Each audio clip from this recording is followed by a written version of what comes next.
Hi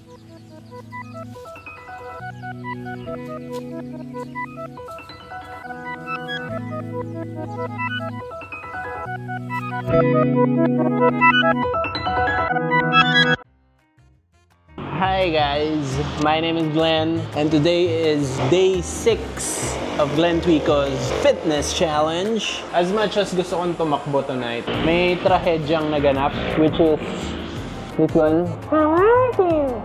Bumuka yung sapatos ko for running and I think kaya naman to i-rugby. So pass muna for today and bilang kapalit. Ito muna si Potpot. Jeffrey boy, hindi tatakbo si Papa.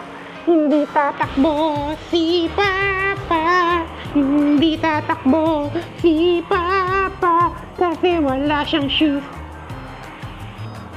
For the meantime, na hindi tayo makatakbo ngayon, let's talk about the small changes that I've noticed after I started this Glenn Twico's Fitness Challenge. Kasi kung tutuusin, it's been 6 days and meron naman akong napansin na mga changes aside from weight. Number 1 siguro is there is this conscious effort na pilitin kong ma-meet yung sinet kong goals, which is wag mag-sugar, tumakbo. So before the challenge, obviously, inom ako ng soft drinks, inom ako ng juice, kain ako ng sweet, kain ako ng kung ano man. After the challenge, parang napapaisip na ako na parang, oh, may sugar ba yan? And siguro, na-instill sa akin na, oh, Glenn, kailangan mo nang gumalaw. Hindi pwedeng nandiyan ka lang, nakaupo ka lang, di ba? The more I get into this fitness challenge, the more kong hahanap-hanapin na maging active yung katawan ko. Kung tutuusin, doon pa lang panalo na ako. And pwede ko nang itigil to. Di ba? So, this ends the fitness challenge. Joke lang. Yeah, say hi.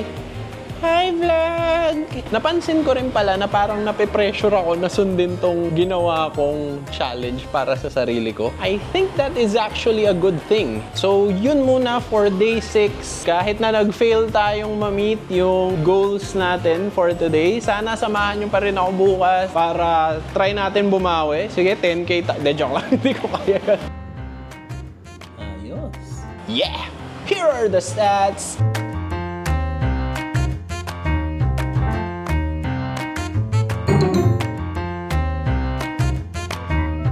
Salamat guys! And valush!